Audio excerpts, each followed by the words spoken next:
All right.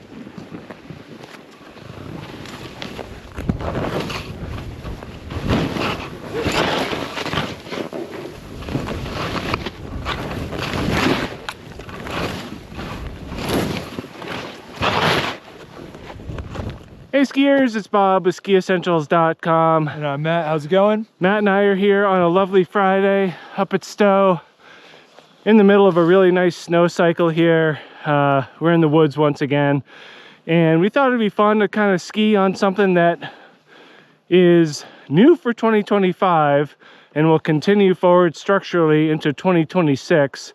So I'm on my personal pair of Armada Declivity X 102s. Matt is on a pair of Rossignol Sender Soul 102s, and we thought it was a good kind of mix of skis because they're competitors, but they definitely feel different. So when skis have pretty similar builds, applications, styles, but then they feel different, like, I think that's interesting. So we have taken a run already. We got Matt on a nice groomer on the Sender Soul 102, and I just kind of wiggled my way through some tight woods here, and I'm gonna go do the same thing. But Matt, what was your initial thought on that first run from a groomer, a pretty soft groomer perspective? Yeah, I mean, the torsional stiffness is there without even having metal, and the dampness as well I was very surprised by. And it seems like that has been a focus of Rossignol recently, is just focusing on that damp feel, and it certainly shined through on that. Then again, it was incredibly smooth, so I don't know if I've really put that fully through its paces, but overall very, very satisfied so far. I like the fact that it's supple enough where you can bend it, but still stable enough to really want to charge and hold on to it. So yeah, so far so good. So there is Titanal beam underfoot. Oh, there is? Yeah, and it's actually a similar metal laminate that we have in our skis, which is another reason to think that it would be a fun little comparison. Oh, lovely. Okay. So, you know, I think you do feel that dampness there. And then I'd also add that when we're looking at these Sender Souls, they have like a thick wood core. They have a very thick wood core. So like that they do a lot with the thickness of their cores and their skis from Arcade to Sender Soul. But yeah, I think that's a good one to talk about for sure. Yeah, okay. Well, my mistake. No, it's all right. No wonder they felt so good. Yeah. Yeah. But yeah, I think that when it's soft like this, groomer performance matters. And I know that like 102s aren't what people would grab if it's a groomer day, but when they're soft, it's super fun. And you can really kind of lean into it and have a good time carving turns on a 102. Totally. And like a day like today where the groomers are really nice in the morning, you want to only grab one pair of skis, go get the groomers first thing, and then come out here and you know, float around, do some cool woods and adventuring and exploring. Yeah, so. And these are not like typical Vermont conditions, I guess, what most people would think is typical. So yeah, I think having the softness makes these 102s more you know, more applicable for a day like today. Certainly. All right, let's go pick our way through these woods and then hit that groomer again. Lovely. Okay.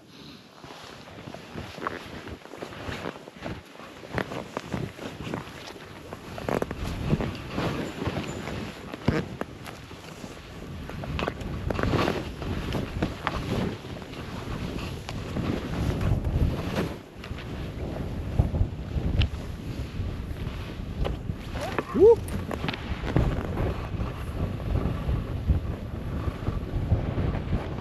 All right, Bob, that looked like a pretty awesome run on Perry Merrill. Well, it started off higher, Matt, on the bypass and in those fun woods there. That's true. And like, I think that's part of the story too, is you get on something like a Declivity X 102 and it needs to be able to handle those things. Tighter woods, softer, deeper snow, and then a nice groomer run. And I think that's a huge benefit.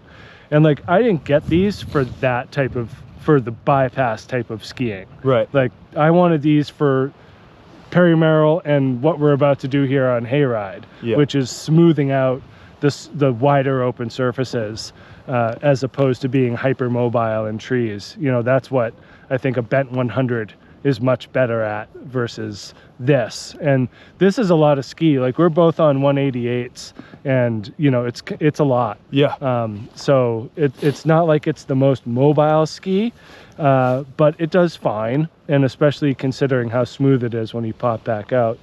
But yeah, on Perry, you know, again, that smoothness really comes through. You're pretty confident on the softer stuff. There was one part there where I kind of felt the tail give way a little bit, and that's how you know you're not on a Mantra 102. Right. You know, you're on a Declivity X 102, and you can't just full send, full confidence at high speed on firm snow, or I can't at any rate. That's where a ski with metal, 2 full sheets of metal, really comes in handy.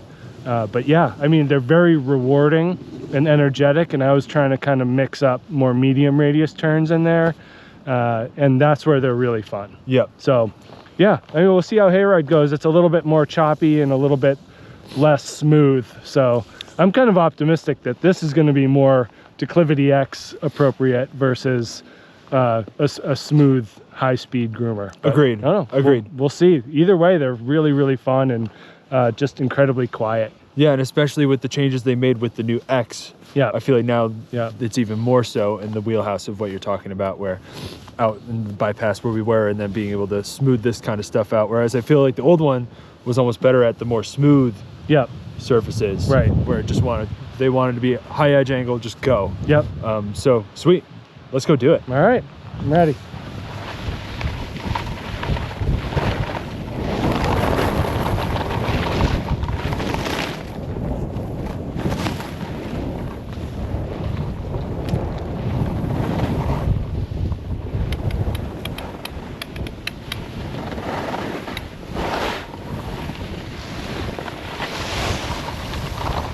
So Bob, that was really fun.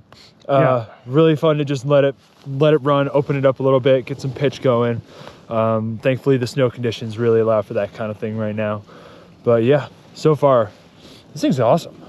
Yeah, I think you can feel the thickness of that core. Yeah. You know, that's a big part of what we felt when Arcade came out. We're like, whoa, like this is a substantial ski without being overly engineered. You know, it's just like there's something to be said for just a lot of wood in a ski, and like you get the resulting energy. And you know, this past run that you did on hayride here, which we'll do again for me, it's not like these aren't ideal conditions. No. You know, these are a little bit rough, a little bit cut up, some firm, some soft, and that's where the 102 comes into play, is you really get kind of the benefits of the wider platform, but also still the energy and grip of a somewhat narrower ski. Right. You know, and it's that mix that makes something like this work great on a day like today and on conditions like this, you know, where it just kind of, you don't know what's your next turn's going to be, which is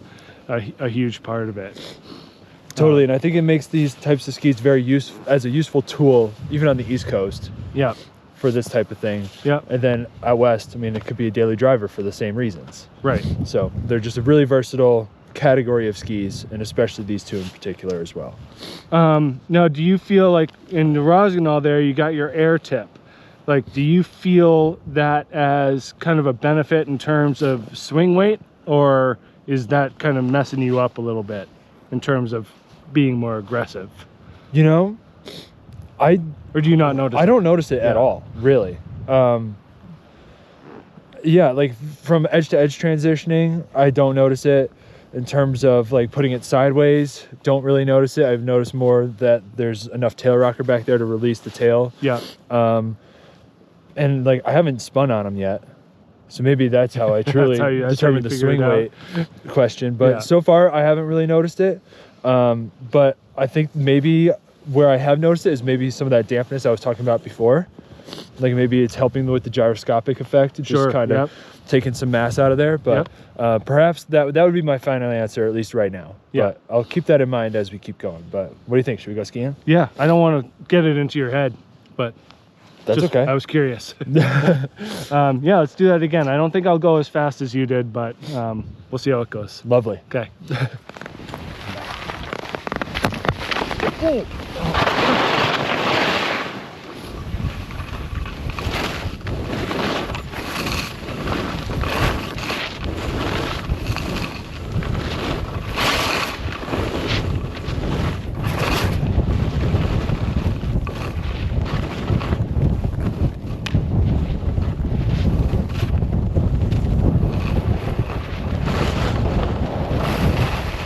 Sweet. All right, Bob, how did that feel? Do you think that with the new build in the X kind of smoothed out some of that, all of that uneven surface? Because it was all pretty uneven. No, I think you were right on, because you're a Declivity 102 Ti owner, so you have pretty first-hand knowledge of the difference, and I always felt like that 102 was just a cleaner hook into and out of the turn, into and out of a carved turn.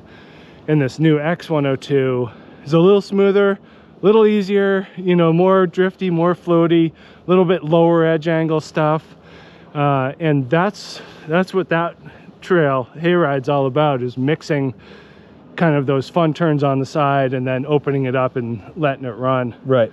And we just talked about this before we turned the camera on, but it's always funny to talk about like chalky conditions here in Vermont, because it doesn't happen all that much, but that's kind of what was going on up there on that steeper pitch, where it really felt like I was in a bowl in Breckenridge that had been wind scoured and just dry, kind of cardboardy, chalky snow. Right.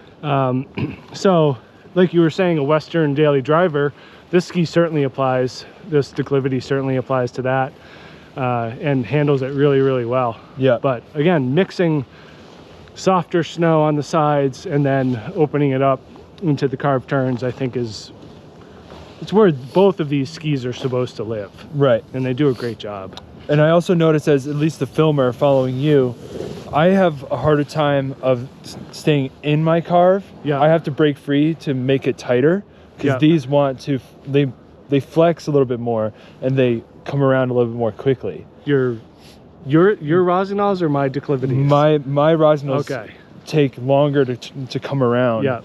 So I think that if we're talking about a differentiating factor and stuff like that, these are going to want to turn a little bit quicker. Yeah.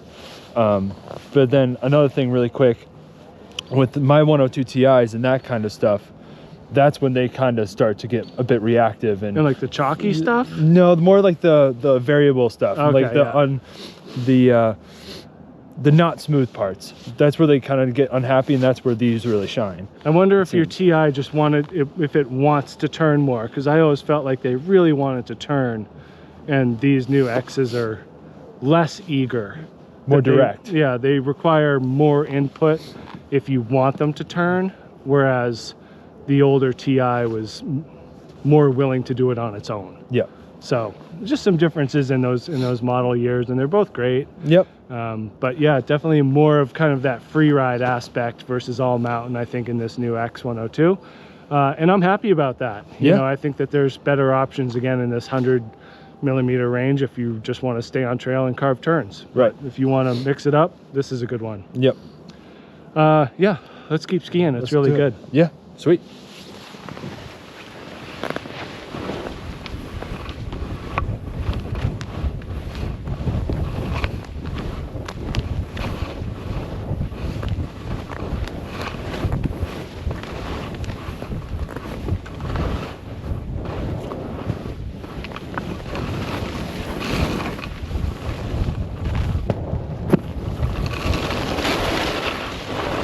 All right. I might do like center line. Sweet. More loop. Horrible. Yeah, terrible.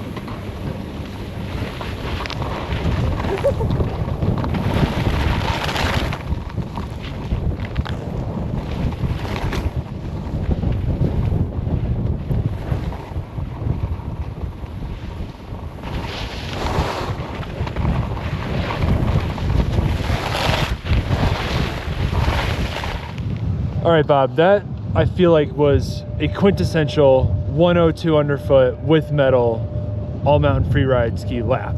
Yeah, and I feel like we switched skis. We did. Let's get that out of the way. So always interesting going from one to another, kind of in between runs, and you get used to something like your Declivity X 102, and then you pop on this and it's like, oh, these are different skis. Like there is a difference. The biggest thing I noticed is the edge grip at higher edge angles. So the more you push this Rossignol, the more you get out. Yeah. The Declivity isn't as reactive, in my opinion. It's smoother and quieter and driftier and smearier, but it is not as active or as engaged in a carved turn as this Rossignol is. I would agree, 100%. And one of the things I've found is that neither of these skis are particularly quick. No. You know, like they're like, and we've been spending a lot of time on that Salomon QST 100, and that ski is exceedingly quick. And it's so easy to move. And these just, they're a little more. Yeah. You know, just the shape is a little bit different, and they're just not as agile. You have to plan ahead when you're in the trees a little bit. You gotta kind of plan 2 turns in front of where you're actually gonna be. Yeah. And I feel like I'm like doing a little more clacking together on these skis than some others I've been on this year. But you know, whatever. Yep. But yeah, really impressed with the grip and the stability underfoot. And then really kind of unshakable in that softer snow as well. So really fun. Little bumps, groomers. Yeah, this is where it's at. Totally. Yeah. So we're gonna take another lap. Yeah, we'll get you on the Declivity X 102, and then we'll wrap it up and call it a day and go back to work. Sweet. Sounds good. We'll see you in a lap. Okay.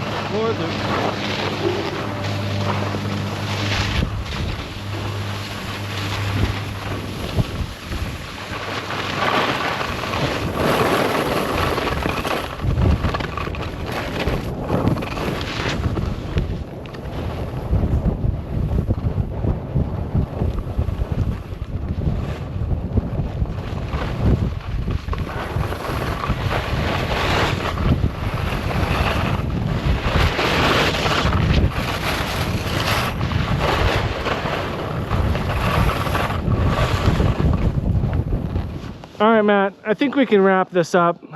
It's been a wonderful morning, and I think we were, you know, like, it's a cop-out to say we were both on the right skis, but I feel like this genre is the right ski for the day. Yep. And it's always interesting to note little differences. So you're on my personal pair of Declivity X 102s. What'd you think? These things are awesome. I think that these are a great fit for my skiing style. Those worked well. But I think these, with the drifty and smeary factor to it, that just helps a lot. And with its carving performance still being very, very top notch, that really fits my style. But I think that the Rossignol, as you said, does a little bit better when you want to open it up and really let them just hammer. Yeah. And they are really rewarding at high edge angles. Sometimes these, when you get in that high edge angle, high speed stage, it's hit or miss sometimes when you get there, especially on hard snow. I think that's like hard snow for sure. That's the biggest difference. Yeah, but like pack powder groomer, you can lean into it, trust it all the way through.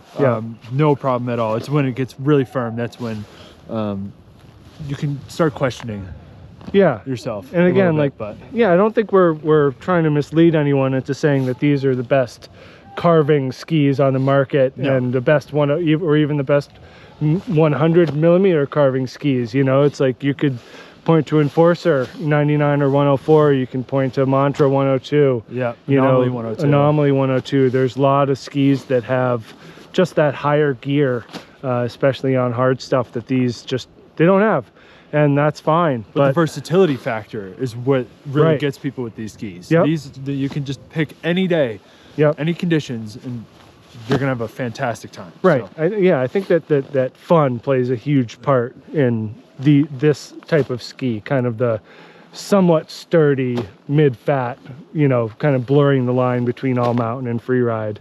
But yeah, my basic takeaway is that this Rossignol is a little more aggressive. Like, if you're a more aggressive skier, maybe a little more powerful, you might like how this thing turns a little bit better. And then if you're more playful and a little bit more creative, then you're probably a Declivity X 102 skier. So that's my conclusion. I don't know if you have any final thoughts on that. No, I would agree. I would 100% agree. Don't really have anything to add. Great. No, nailed it. All right. Well, like I said earlier, these two skis return for next year structurally unchanged. So I think that that's nice to point out, that, you know, we're certainly hammering on new 2026 stuff because it's exciting, but these are great skis. And yeah, they don't structurally change. So pick them up if you want. They're really, really fun, and yeah, they're blast. So thanks, Matt, for coming out. Thank you. Reach out if you have any questions about these two skis or any other comps. You know, there's certainly a lot. We could have been on quite a few today. We tried. Yeah. But yeah, thanks for sharing our morning with us, and we will talk to you soon. Bye.